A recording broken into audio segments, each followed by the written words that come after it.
कुछ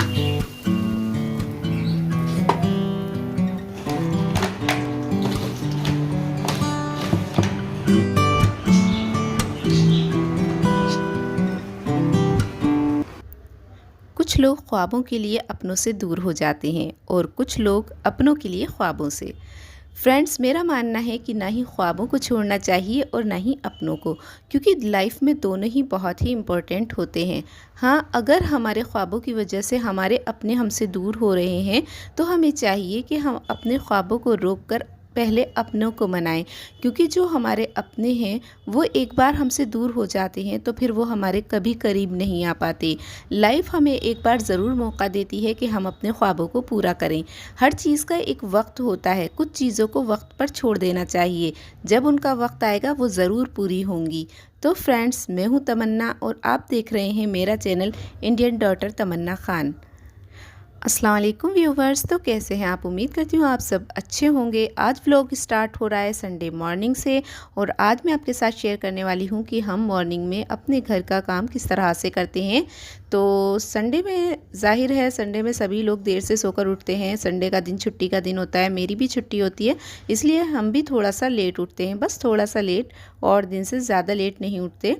लेकिन फिर भी काम थोड़ा लेट हो जाता है और काम लेट ना हो इसलिए हम उठते ही फटाफट फ्रेश होकर सबसे पहला काम जो सिद्रा है मेरी सिस्टर, वो ये करती है कि वो पूरा घर क्लीन करने में लग जाती है और मैं किचन में चली जाती हूँ ताकि ब्रेकफास्ट तैयार हो सके और हम लोग साथ में मिलकर ब्रेकफास्ट कर सकें।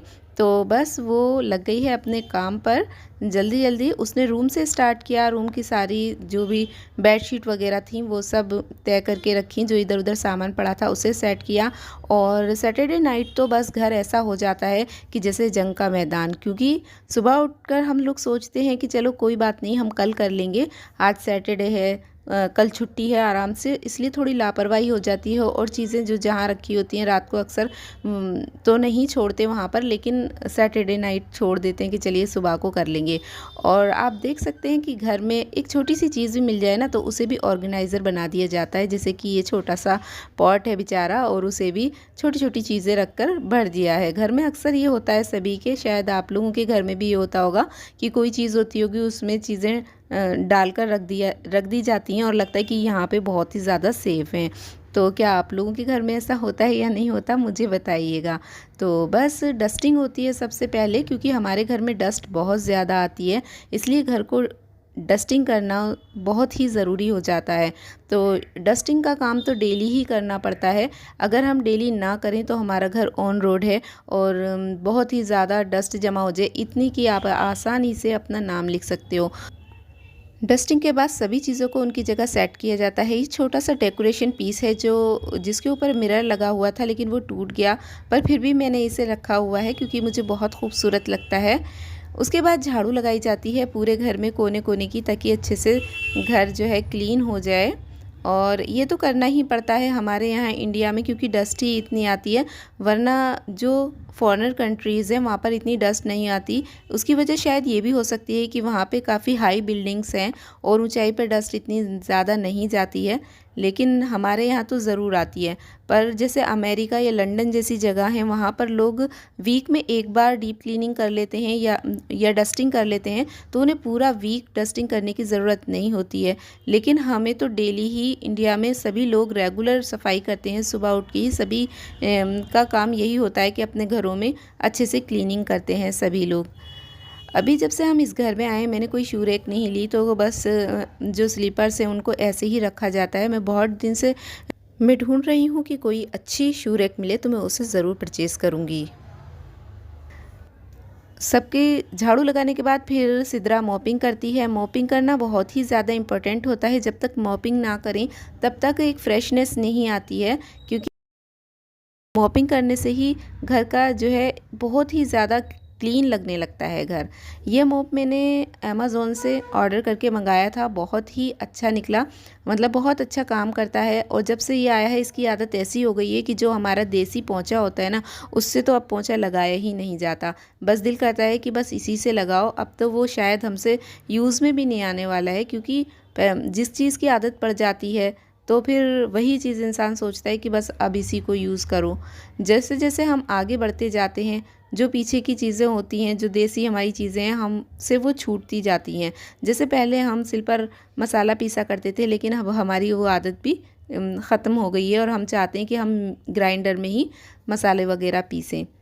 बस उसके बाद अच्छे से डोरमेट झाड़ करके बिछाए जाते हैं, वापस दोबारा से सेट किए जाते हैं। घर में कई सारे डोरमेट हैं और ये बाथरूम के आगे भी एक डोरमेट रखा है, ये एंटी स्लिप है तो स्लिप नहीं करता है। बस पूरा घर क्लीन हो गया है एकदम, देख सकते हैं कितना प्यारा लग रहा है माशाल्लाह से। और बस ऐसा करने के बाद फिर जब हम इसमें नाश्ता करते हैं या ब्रेकफास्ट करते हैं ना, तो बहुत ही अच्छा लगता है, एक पॉजिटिव एनर्जी आती है, माइंड को एक मैसेज जाता है कि सारा दिन हमें ऑर्गेनाइज रहना है। तो हमें ऑर्गेनाइजेशन का बहुत ही ख्याल रखना चाहिए, ये हमारे लिए बहुत ही इम्पोर्टेंट होता है। और घर में दूसरे लोग भी इस तरह धीरे धीरे ऑर्गेनाइजेशन की आदत डाल लेते हैं। जब सिद्रा क्लीनिंग कर रही होती है तो मैं क्या कर रही होती हूँ मैं किचन में ब्रेकफास्ट तैयार कर रही थी। जब वो मॉपिंग कर रही थी, स्वीपिंग कर रही थी, तब भी मैंने आटा वगैरह गूंदा, किचन साफ़ किया। और उसके बाद मैं आज अंडा पराठा बनाने जा रही थी, तो मैंने 4 एग लिए और उसमें डाला मैंने पहले से ही चॉप्ड कर लिया था, जैसे प्याज, अदरक, हरा धनिया और हरी मिर्च। उसके अलावा थोड़ा सा नमक और रेड चिली पाउडर। बस इतने कम इंग्रेडिएंट्स से ही बहुत ही मज़ेदार सा एक अंडा पराठा रेडी हो जाता है, बहुत जल्दी बन जाता है, टाइम नहीं लगता। बस कुछ स्पेशल बना लेती हूँ मैं संडे वाले दिन, और दिन तो इतना नहीं हो पाता है क्योंकि सुबह स्कूल जाने की जल्दी होती है। तो जो मैं सोचती हूँ कि संडे वाले दिन तो कुछ स्पेशल नाश्ता बनना ही चाहिए, तो कभी अंडा पराठा, कभी आलू पराठे वगैरह बना लेती हूँ। आज अंडा पराठा बनाने की सोचा था। आटा गूंद के पहले से सेट करके रख दिया था, क्योंकि अगर आटा रेस्ट कर लेता है तो उससे पराठा काफ़ी अच्छे से बन जाता है, क्योंकि ये थोड़ा बड़ा डाला जाता है। रोटी बेली जाती है, जैसे रोटी बेलते हैं बट पतली बेलते हैं, जैसे रोटी थोड़ी मोटी होती है इसे और थोड़ा थिन बेलते हैं और थोड़ा बड़ा कर लेते हैं, तब डालते हैं, ताकि इस पे जो है अंडे को अच्छे से फैला लिया जाता है। उसके बाद अभी एक साइड हल्की सी सिकती है, गैस का फ्लेम थोड़ा हल्का ही रखते हैं ताकि नीचे से जले नहीं, और इस तरह से फोल्ड कर देते हैं और एकदम बढ़िया तरीके से अंडा पराठा बनता है। अंडा बाहर भी ज़्यादा नहीं आता है। अब दोनों साइड आप घी लगाकर इसे सेक लें और मज़ेदार सा आपका ब्रेकफास्ट तैयार हो जाएगा। तो मैं तो इसे टमाटो केचप के साथ सर्व करती हूँ, आपकी मर्ज़ी है, आप किसी और सॉस के साथ भी इसे सर्व कर सकते हैं। और ये मज़ेदार सा पराठा बिल्कुल रेडी है। चाय भी बन चुकी है, साइड में मैंने पहले ही चाय बनने के लिए रख दी थी। व्लॉग ख़त्म करने से पहले मैं आपको बताना चाहूँगी कि मैंने कुछ किचन ऑर्गेनाइज़र लिए हैं, जिनको मैं नेक्स्ट वीडियो में आपके साथ शेयर करूँगी। तो नेक्स्ट व्लॉग भी देखना आप मेरा नहीं भूलिएगा, और मुझे कमेंट करके ज़रूर बताइएगा इस व्लॉग में आपको क्या कमी लगी और आगे मुझे क्या करना चाहिए। मिलते हैं एक नए व्लॉग के साथ, तब तक के लिए अल्लाह हाफिज़, दुआओं में याद रखिएगा।